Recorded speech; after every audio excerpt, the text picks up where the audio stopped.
Good morning, children. Today we are going to learn a poem. The name of the poem is Upagupta. It's written by our famous poet Rabindranath Tagore. So let's learn about the poem, what it speaks about. So let's read the poem first. Upagupta, the disciple of Buddha, lay asleep on the dust by the city wall of Mathura. Lamps were all out, doors were all shut, and stars were all hidden by the murky sky of August. So, this is the lesson about a follower of Buddha called Upagupta. What's the name of the follower of Buddha?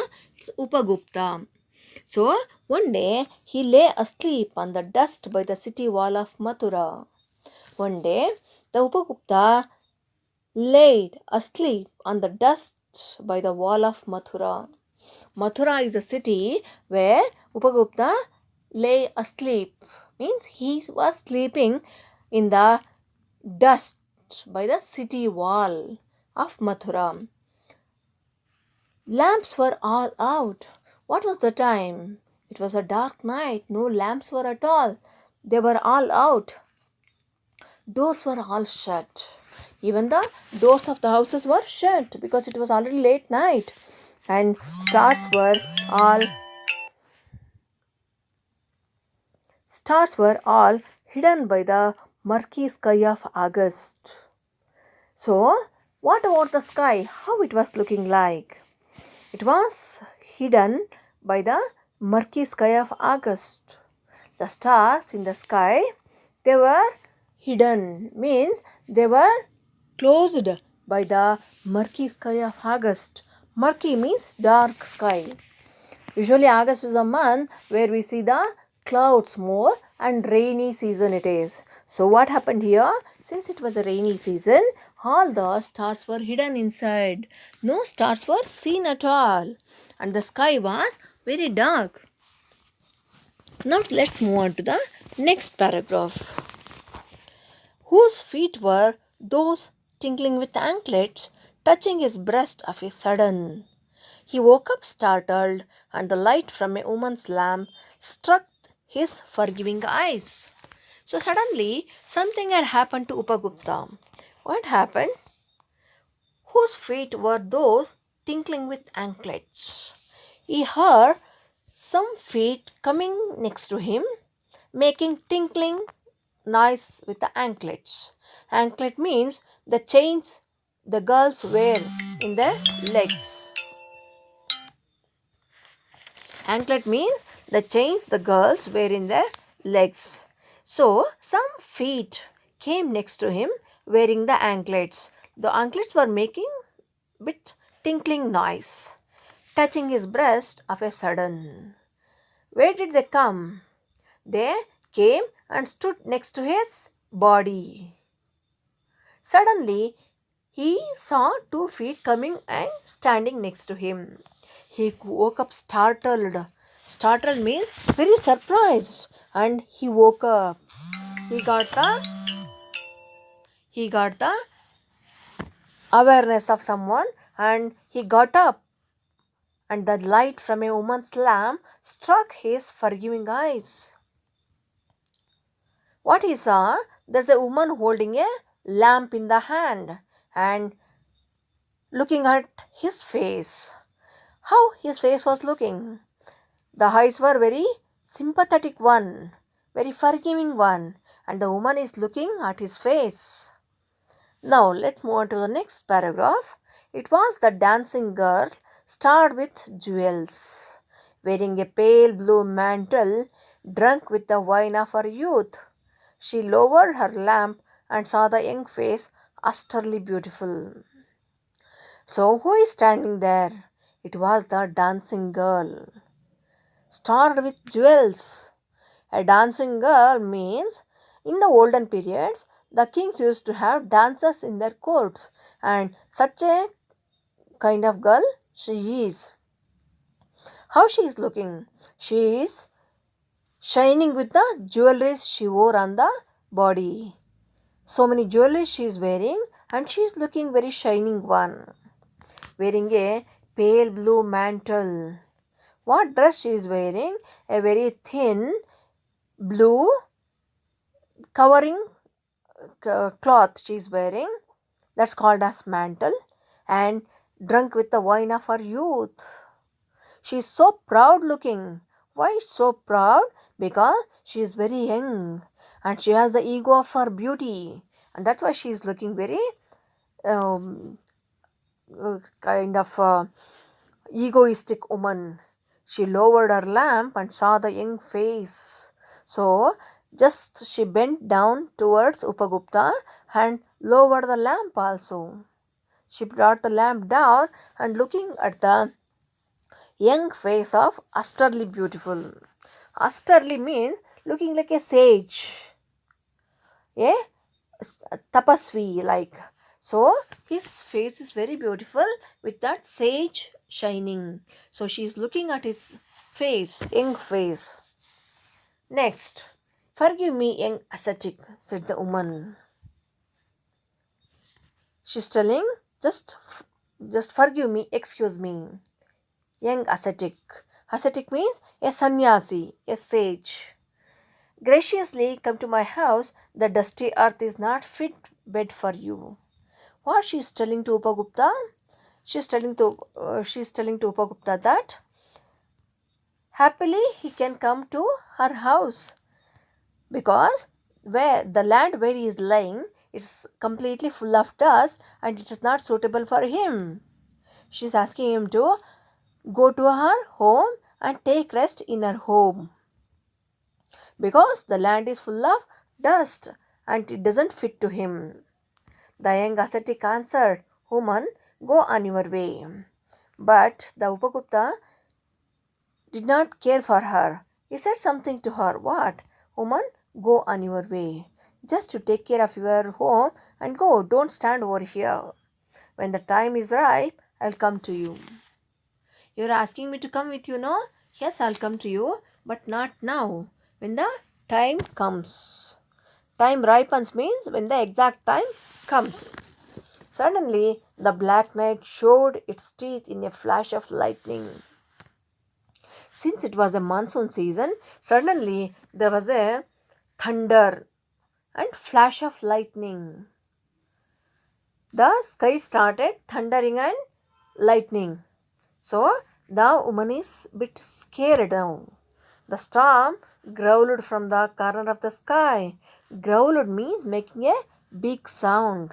So the storm growled from the corner of the sky, and the woman trembled in fear of some unknown danger. Now, because of thunder and storm, she's scared and she got up and she went to her home because she felt that being on the road at this time, it may the weather may trouble her. The rain may come soon. So she was scared of that monsoon season and she left Upagupta, went to her place. Now let's move on to the next paragraph. A year has not yet passed. It was evening of a day in April in spring season. The branches of the wayside trees were full of blossom. Gay notes of the flute came floating in the warm spring air from afar. So now, this is the next year the poet is speaking about. A year has not yet passed. Still, the year was not completed. It was evening a day in April. It was the month of April and it was evening in spring season. You know, children, the month of April is a spring season. So, it was spring season. The branches of the wayside trees were full of blossom. Blossom means the buds of the flowers. So, the branches of wayside trees. Wayside means the roadside. So the trees were there at the roadside. They were full of blossoms. Trees were full of blossoms, means buds and flowers. Gay notes of the flute came floating in the warm spring air from afar. Afar means from a distant place, from a far away place. So what's going on? the gay notes mean singers, singings. They're coming in flute. Flute means kolalo, what you call in Kannada. So the singers are singing with the help of the flute, and it is floating in the air and coming to each and everyone, reaching everyone. So many songs are heard. Now let's move on to the next paragraph. Upagupta passed through the city gates and stood at the base of the rampart. Was that a woman lying at his feet in the shadow of the mango grove? Now, Upagupta again moving in the same city. It's a Mathura, and he stood at the base of the rampart. Suddenly, he stood next to the wall. Rampart means a wall of any castle or palace. So he is standing next to that wall and he is looking at something. What he is looking at? He is looking at a woman lying at his feet in the shadow of the mango grove. Suddenly, a woman fell on his feet. Who is that woman?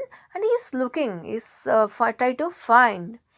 Was that a woman lying at his feet in the shadow of the mango grove? Suddenly, a woman fell on his feet. Where is that place? It's a mango grove. Mango grove means a group of mango trees. So there he got a woman lying at his feet suddenly. Now let's look at the next paragraph. Struck with the black pestilence, her body spotted with sores of smallpox. She was hurriedly driven away from the town to avoid her poisonous contagion. The ascetic sat by her side, took her head on his knees. So now Upagupta is trying to find out who is that lady. Struck with the black pestilence. Pestilence means some kind of disease, any infection. So her body was full of infections and spotted with sores of smallpox. What kind of infection it was? It was a smallpox infection. Whole body was covered with the sores. Sores means wounds. So that lady is affected with the smallpox disease. She was hurriedly driven away from the town. What happened to that lady? She was the same lady who met Upagupta last year, the dancer. Now she is full of wounds in her body. She was hurriedly driven away from the town. So, what happened to her? She was pushed out of the town where she lived in the beginning. Why she was pushed out? To avoid her poisonous contagion. Contagion means the disease which spreads from one to another person. Contagion means a disease which spreads from one to another person. So she had a disease and she was pushed out of the town to avoid the disease. The ascetic sat by her side. Now Upagupta, sitting next to her, took her head on his knees, took her head on his lap, on his legs, and telling something to her. What is he telling? And moistened her lips with water. He gave some water to her and smeared her body with sandal balm. He had a sandal balm with him, which is a ointment kind of thing. He smeared her body. Wherever she had wounds, he applied that sandal balm to her wounds and telling something. The girl is asking something. Who are you, merciful one? Asked the woman. She is asking him, you look very kind because all the people pushed me out of the town, but you are treating me with a kindness. Who are you? Very merciful you are, very kind you are. Tell me, who are you? Now Upagupta answers her question. The time at last has come to visit you, and I am here, replied the young ascetic. The young sage is telling her that the time at last has come to visit you. So he's recalling the memory, what she said at the time last year. What she said, he asked him to go with her. Now he's telling, yes, the time finally has come to come with you. And I'm here. I'm here to go with you now. So I'm going to take you along with me, replied the young ascetic. The sage, young sage Upagutta, replied her question in that way. So, what the poem tells about? It tells about the sympathy, the kindness, and the cooperating and helping nature of the Buddha's followers. Thank you.